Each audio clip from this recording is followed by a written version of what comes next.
இது சரியான கருத்து தான் ஆதவ அர்ஜுனா பேசுனது. ஆனா சரியான நேரத்துல பேசல. எல்லாத்துக்கும் இடம் பொருள் ஏவல்னு இருக்கு இல்லையா?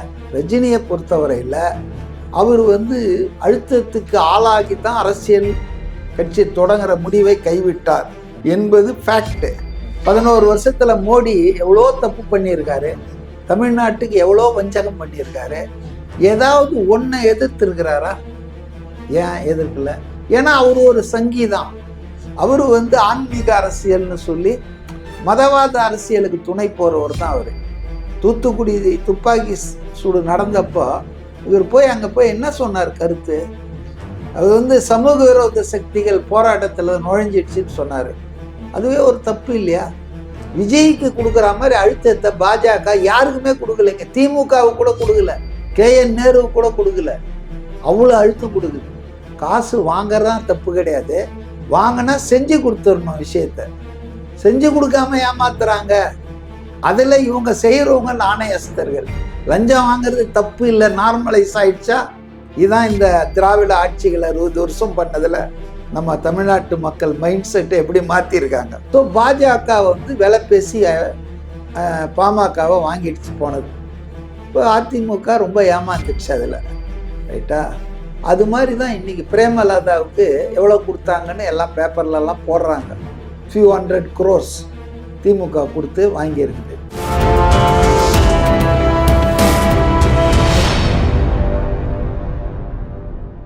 NRI தமிழ் நேயர்களுக்கு வணக்கம். என்று நம்மோட நேர்காணல் பேசுவதற்காக அரசியல் விமர்சகர் திருமிகு CK மதிவாணன் அவர்கள் நம்மோடு இருந்திருக்கிறார். வாருங்கள், அவரோடு பேசலாம். சார் வணக்கம். சார் வணக்கம். ஆதவ அர்ஜுனா சமீபத்துல போராட்டத்துல பேசும் பொழுது ரஜினிகாந்த் அவர்களை திமுக மிரட்டினதால தான் அவர் அரசியல் விட்டு போறாரு அப்படின்னு சொன்ன அந்த கருத்து மிகப்பெரிய ஒரு சர்ச்சையை கிளப்பி இருக்குது. எல்லாரும் தலைவர்கள், அரசியல் கட்சி தலைவர்கள் இருந்து எல்லாருமே ஆதவ அர்ஜுனாவை விமர்சனம் பண்ணாங்க. இன்னைக்கு ரஜினிகாந்த் அவர்கள் தன்னுடைய மறுப்பை சொல்லியிருக்கிறாரு. காலம் பதில் சொல்லாது, ஆனா இருந்தாலும் காத்திருந்து பதில் சொல்லும் அப்படின்ற மாதிரி பதிவு செஞ்சிருக்காரு. காலம் பேசாது, காத்திருந்து பதில் சொல்லும், காத்திருந்து பதில் சொல்லும் அப்படின்னு சொல்லியிருக்கிறாரு. சோ இதெல்லாம் நம்ம எப்படி பாக்குறது சார்? ஏன் ஆதவ அர்ஜுனா இப்படி ஒரு இல்லாத ஒரு தகவலை ஏன் பேச வேண்டும்? அவரை தான் நீங்க கேட்கணும். அரசியல் விமர்சகன்ற முறையில நான் என்ன சொல்லலாம்னா, இது சரியான கருத்து தான் ஆதவ அர்ஜுனா பேசுனது. ஆனா சரியான நேரத்துல பேசல. எல்லாத்துக்கும் இடம் பொருள் ஏவல்னு இருக்கு இல்லையா? எல்லாத்தையும் எல்லா இடத்துலையும் பேச முடியாது. அப்ப இது ஒரு தேர்தல் நேரம். இந்த தேர்தல் நேரத்துல அரசியல் கட்சிகள் அடுத்தவன் ஏதாவது தப்பு பண்ணுவான்ட்டானா அதை ஊதி பெருசாக்குவாங்க, பலூன் விடுவாங்க. நம்ம ஊர்ல சொல்லுவாங்க, ஈர பேனாக்கி பேனை பெருமாளாக்கி பிரம்மோத்சவே நடத்திடுவானுங்க. அப்போ நம்ம டபுள் கேர்ஃபுல்லா இருந்திருக்கணும். அதாவது ஆதவ அர்ஜுனாவுடைய பேச்சு கரெக்டு, நேரம் சரியில்லை. நேரத்துல பேசியிருக்க கூடாது. உண்மைதான். இன்னும் சொல்லப்போனா நான் இன்னும் அதிகமாக சொல்ல விரும்புறேன். ரஜினியை பொறுத்தவரையில அவர் அழுத்தத்துக்கு ஆளாகி தான் அரசியல் கட்சி தொடங்குற முடிவை கைவிட்டார் என்பது ஃபேக்ட். ஆனா அவர் என்ன சொன்னார்னா, நோய்வாய், உடல்நிலை சரியில்லை, அதனால நான் விலகிறேன்றார். அது போலி காரணம், உண்மை இல்லை. உண்மையான காரணம் அழுத்தம் தான். அதை புரிஞ்சுக்கணும்னா ஒரு 2 நிமிஷம் நான் சொல்ற, பொறுமையா கேளுங்க. அவர் ஏன் அரசியல் கட்சி தொடங்குறேன்னு சொல்லி 25 வருஷமா ஏமாத்திட்டே இருந்தாருன்னா, ஒரு படம் வரும்போதும் ஒரு பில்டப் கொடுப்பாரு. படம் தான் அவருக்கு மெயின், வசூல் தான் அவருக்கு மெயின். அவருக்கு என்னைக்கும் மக்கள் அரசியலோ மாநில மக்கள் பிரச்சனையோ மாநில பிரச்சனையோ என்னைக்குமே ஒரு பொருட்டா இருந்தது இல்லை. அவருக்கு படம் ஓடணும், சொத்தை குவிக்கணும், மகாராஷ்டிரா, UP, கர்நாடகாவில் வாங்கணும்.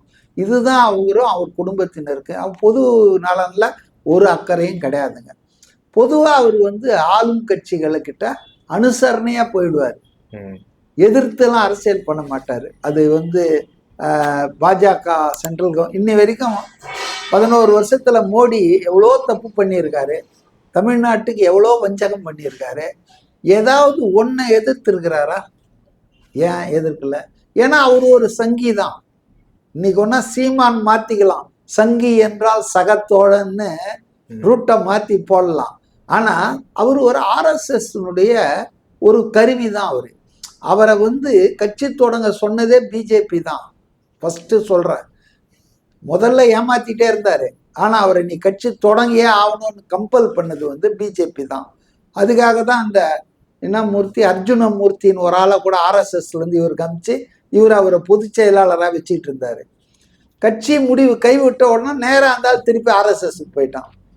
ஸோ ஆர்எஸ்எஸ் வந்து டெபுட் பண்ணாங்க, இதுதான் உண்மை. அப்ப அவர் பொறுத்தவரையில அழுத்தம் 2 பக்கத்துல இருந்ததுங்க. நான் சொன்ன பல காணல்ல சொன்ன மாதிரி நேர்காணல்ல, இந்த பக்கம் பாஜக நீ கட்சியை தொடங்கு, ஏன்னா எங்க மூஞ்ச எவனும் ரசிக்க மாட்டேன்றான், எங்களுக்கு ஓட்டு போட மாட்டேன்றான், நீ ஒரு நடிகர் ஃபேமஸா இருக்க, உன் மூலம் நாங்க உள்ள பறக்கிறோன்னு தொடங்க சொன்னாங்க. இன்னொரு பக்கம் இந்த பக்கம் Sun Pictures, Red Giant, Stalin, Karunanidhi family இவங்கெல்லாம் வந்து நீங்க தொடங்காதீங்க, தொடங்கினா பிரச்சனை எங்களுக்குன்னு சொல்றாங்க. இவர் 2 பேரும் ஃப்ரெண்ட்ஸ். நடந்தது உண்மையா? ஆமா ஆமா. இவங்க 2 பேரும் நலனுக்கும் இவர் ஊரு விளைக்க விரும்பல. ஏன்னா 2 பேரும் நல்லவர்கள், அவங்க அடிச்சுக்குவாங்க மேலேயும் கீழேயும். ஆனா ரஜினிகாந்த் எல்லோருக்கும் நல்லவர் இல்லையா, அதனால 2 பேர் சொல்ற அழுத்தத்துக்கும் அவர் வந்து இதை பண்ண. ஆனா எது டிசிசிவ் ஃபேக்டர்னா, இப்போ ஒரு மரத்தை வெட்ட 18 முறை வெட்டி இருப்பான், 19வது முறை வெட்டும்போது மரம் ஊந்துச்சுன்னா அந்த 19வது முறை தான் காரணம்னு சொல்ல முடியுமா? 18 முறையும் கான்ட்ரிபியூட் பண்ணியிருக்கோம். அதுபோல இந்த 2 பேர் அழுத்தத்தில் விட பெரும் அழுத்தம் எங்க இருந்து வந்ததுன்னா ரஜினிகாந்த் ஃபேமிலியிலேருந்து வந்தது. நீங்க அரசியல்லாம் போ தேவையில்ல, அதுக்கு என்ன பெரிய காரணம்லாம் ஒன்றும் இல்லை, செலவு அதிகமாகிடும், வர காசு நின்று போயிடும், no incoming only outgoing. இப்போ விஜய் எல்லாத்தையும் விட்டு தானே வந்தார், சொத்தெல்லாம் வித்துன்னு இருக்கிறாரு கேள்விப்பட்டார். இப்போ விஜய் ரஜினிகாந்த் மனைவி வந்து அதில் ரொம்ப கராராக இருந்துட்டாங்க, நீங்கள் வந்து அதெல்லாம் தேவையில்லை, செலவு ஆகும், வருமானம் நின்று போயிடும். வருமானம் என்ன, உங்கள் வருமானம் எங்கள் வருமானமா? 200 கோடி 150 கோடின்னு ஒரு படத்துக்கு. ஸோ அதனால் வந்து அதுதான் ரியல் ரீசனை தவிர வேற ஒரு மண்ணாங்கட்டியும் கிடையாதுங்க. அவரு ஒரு மக்கள் அரசியலுக்கு எந்த வகையிலும் ஹெல்ப் பண்ண மாட்டாரு. அவரு வந்து ஆன்மீக அரசியல்னு சொல்லி மதவாத அரசியலுக்கு துணை போறவர் தான் அவரு. தூத்துக்குடி துப்பாக்கி சூடு நடந்தப்போ இவர் போய் அங்க போய் என்ன சொன்னார் கருத்து? அது வந்து சமூக விரோத சக்திகள் போராட்டத்துல நுழைஞ்சிடுச்சுன்னு சொன்னாரு. அதுவே ஒரு தப்பு இல்லையா? போராடினாங்க, அவங்க நியாயம் கேட்டாங்க, எடப்பாடி அரசு குருவியை சுடுற மாதிரி சுட்டுச்சு. அந்த போராட்டத்தில் உயிர் நீத்த அந்த தியாகிகளுக்கு இவர் போய் என்ன பட்டம் கட்டினார்னா சமூக விரோத சக்திகளுக்குன்னு. இதுதான் இவருடைய அண்டர்ஸ்டாண்டிங். இவருக்கு அரசியலே கிடையாதுங்க. இவர் ஒரு அதாவது மேட்டுக்குடி அரசியல் தான். கலாநிதி மாறன், தயாநிதி மாறன், இப்படி ரெட் ஜெயண்ட், உதயநிதி, இவருக்கு சாதாரண மக்களுக்கும் இவருக்கு எந்த உறவும் கிடையாது. அவங்க கஷ்ட நஷ்டத்தை பற்றி இவர் என்ன பண்ணியிருக்காரு கொஞ்சம் சொல்லுங்களேன். இத்தனை வருஷத்துல தமிழ்நாட்டுக்கு, தமிழ்நாட்டு நலனுக்கு ஏதாவது சண்டை போட்டிருக்காரா, பேசியிருக்காரா? அப்போ அவர் அரசியல் என்பது வந்துங்க ரொம்ப ஒரு மக்களுக்கு எதிரான அரசியல் தான். ஆனால் அவர் வந்து நல்ல வேளை அரசியல் கட்சியை தொடங்கலை. இந்த உண்மைகளை இவர் போட்டு உடைச்சிட்டாரு. ஆதவ் அர்ஜுனா அவர் எதுக்கு சொன்னார்னா, விஜய்க்கு இவ்வளோ ப்ரெஷர் வருது, விஜய்க்கு மட்டும் வரல, எனக்கும் அரசியல்ல நான் நுழைஞ்சப்போ எனக்கும் வந்தது. அவருடைய உதாரணம் சொன்னார். இப்போ அவர் ஃபேமிலியே 2ஆ 3ஆ ஆக்கி வச்சிருக்காங்கல்ல. அப்போ சொல்லும்போது ரஜினிகாந்த் பாருங்க எவ்வளோ பெரிய தலைவர், அவர் எவ்வளோ பெரிய ஆக்டரு, அவரே அந்த அடிப்பணிச்சிட்டாரு. ஆனால் விஜய் வந்து பணியில் உறுதியாக நிற்கிறாருன்னாரு. ஒரு கம்பேரிட்டிவ் ஸ்டடி தானே தவிர ஒன்றும் உண்மையற்ற தகவல். ஆனால் விஜய் பெரிய அழுத்தம் கொடுத்த மாதிரி தெரியலையே சார். அப்படியா? சரி, ஜனநாயகன் படம் ஏன் ரிலீஸ் ஆகல? சென்சார் போர்டு 1947க்கு அப்புறம் இன்னை வரைக்கும் ஒரு படத்து பின்னால் இப்படி ஓடி இருக்குதா? ஏன் ஓடுது? அழுத்தம் கொடுக்கலன்றீங்களா? ஒன்று நீங்கள் வந்து நடுநிலையால விஷயத்த பார்க்கல. விஜய்க்கு கொடுக்குற மாதிரி அழுத்தத்தை பாஜக யாருக்குமே கொடுக்கலைங்க. திமுகவுக்கு கூட கொடுக்கல, KN நேரு கூட கொடுக்கல. அவ்வளோ அழுத்தம் கொடுக்குது வேரியஸ் சோர்சஸ்ல. ஆனா அவர் அசராம இருக்காரு, அந்த அழுத்தத்தை அவர் கடந்து போறாரு. அதனால பல 100 கோடி. அதனால விஜய் மேல கேள்வி வருது, ஏன் அதுக்கு மட்டும் பாஜகவை கண்டிக்காம பேசாம பாஜகவை கடந்து போறாரு அப்படிங்கறது அவர் மேல வைக்கக்கூடிய கேள்வி. அதாவது அவர் மேல பாஜக அட்டாக் பண்றது, அழுத்தம் கொடுக்கறதெல்லாம் ஒரு கேள்வி இல்லை உங்களுக்கு. அவர் ஏன் அதை அட்டாக் பண்ணல அதான் ஒரு கேள்வியா? அவருக்கு இதெல்லாம் நம்பிக்கை இல்லை. இவங்க பண்றதெல்லாம் வந்து மக்கள் பார்த்துட்டு இருக்காங்க. ஆனா தேவையில்லை. திமுக மேல மட்டும் அதிகப்படியான விமர்சனங்கள் வைக்கிறாரு. பாஜகவுக்கு எதிராக பேசவே மாட்டேங்கிறாரு இல்ல அப்படின்னு பார்வை. பாஜகவுக்கு எதிராக பேச மாட்டேன்றார் தப்பு. பாஜக இதுக்கு குறைவா பேசுறாருன்னு சொல்லுங்க. கரெக்டா நீங்க பேசும்போது குறைவா பேசுறாரு. ஏன்னா இப்ப நடக்க போறது சட்டமன்ற தேர்தல். நாடாளுமன்ற தேர்தல் வரும்போது அப்ப நீங்க பாருங்க அப்ப எவ்வளவு பேசுறாருன்னு. இப்ப நடக்க போறது சட்டமன்ற தேர்தல் தமிழ்நாட்டுக்கு. அதே போல ஆட்சியில் இருக்கிறது திராவிட முன்னேற்ற கழகம். 5 வருஷம் அதான் ஆட்சி பண்ணியிருக்கு. அப்போ யார் தேர்ந்தெடுக்கப்பட வேண்டும், யார் ஆட்சியை முடிவு கொண்டு வரணும் அப்படின் போது 5 வருஷம் நடந்த அலங்கோலம், சட்ட ஒழுங்கு சந்திச்சிருக்கிறது, ஊழல், ஆணவ கொலைகள், பெண்கள் மீதான குற்றங்கள், கற்பழிப்புகள், வன்முறைகள், போதை கலாச்சாரம், இப்படி ஏராளமான விஷயம் பேசணும். அப்போ நீங்க ஃபோக்கஸ் வந்து கணக்கு பீரியட்ல கணக்கு தானே போட்டு கொடுக்கணும். எல்லா பீரியட்லையும் தமிழ் சொல்லி கொடுக்க முடியாது இல்லை. அது போல தான் சட்டமன்ற தேர்தலுக்கு நம்ம தயாராகும் போது ஆளுங்கட்சியை தான் விமர்சனம் பண்ணணும். நாம் தமிழர் மாதிரி எதிர்கட்சியா இருக்கிறவங்களை விமர்சனம் பண்ணக்கூடாது. புதுசா தேர்தலுக்கு வர்றவங்களெல்லாம் கூட விமர்சனம். ஆண்ட கட்சியை விட்டுருவாங்க, ஆளுங்கட்சியை விட்டுருவாங்க, விஜயை பிடிச்சிக்கிட்டு நோண்டிக்கிட்டு இருப்பாங்க. அதனால அவர் ஃபோக்கஸ்டாக தான் இருக்காரு. நாடாளுமன்ற தேர்தல் வரும்போது அமைதியா இருந்தாருன்னா அப்ப நீங்க இந்த கேள்வி கேட்டா ஓகே. இப்போ அவங்க they want to be focused. அவங்க கட்சியை, அவங்க பிரச்சாரத்தை, திமுக செய்கிற தவறுகள், ஊழல்கள் இதெல்லாம் வந்துட்டு சொல்லணும் ஜனங்க கிட்டன்றாங்க. So they are focused. இப்போ போயிட்டு பாஜக என்ன இங்கே பெரிய அரசியல் சக்தியா? பாஜகவுக்கு என்ன செல்வாக்கு இருக்குது? அது என்ன ஆட்சிக்கு வர நிலையில இருக்கு? அதனால வந்து அதிமுகவே அவர் விமர்சனம் பண்றது இல்லையா? ஏன்னா அது ஒரு செத்த பாம்பு. செத்த பாம்பை திருப்பி திருப்பி அடிக்கிறதுல என்ன வீரம் இருக்கு? ஆட்சியில் இருக்கிற, மத்திய ஆட்சியில் இருக்கிற பாஜக, மாநிலத்தில் ஆட்சியில் இருக்கிற திமுக, ரெண்டையும் எதிர்க்கிறாரு. இது போதாதா? தமிழக வெற்றி கழகத்தை நோக்கி கூட்டணிக்கு பல கட்சிகள் வரும் அப்படின்னு முதல்லலாம் பேசிட்டு இருந்தா நம்ம பார்த்தோம். ஆனா இப்போ தேர்தலும் நெருங்கிருச்சு, தனித்து போட்டிடுறோம் அப்படின்னு தாவேக்கா சொல்லிருச்சு. ஆனா கூட்டணிக்கு யாருமே வந்த மாதிரி தெரியல. யாருமே தாவேக்காவை கண்டுக்கலையா? கண்டுக்கலன்னு சொன்னா நீங்களே தான் முதல் கேள்விக்கு போங்க. என்டிஏ கூட்டணியில ஜாயின் பண்ணுவாரா? அவர் அதிமுக பேசுறாங்க, பாஜக பேசுறாங்க. கூட்டணிக்கு வேற வேற கட்சிகள் வரதா சொல்லியிருந்தாங்களே சார். நீங்க ஏதாவது ஒரு ஸ்டாண்ட்ல நில்லுங்க. அவரை யாரும் கண்டுக்கல, அவரை யாரும் சீண்டலன்னு சொல்றீங்க. அப்படின்னா எல்லாரும் சீண்டிட்டு இருக்காங்கன்றது நீங்க தான் முன்னால சொன்னீங்க. அதாவது ஃபேக்ட் என்னன்னு நான் சொல்றேன். நம்ம தமிழ்நாட்டில் வாக்குக்கு ஓட்டு கொடுக்குற முறையை நார்மலைஸ் பண்ணிட்டோம்.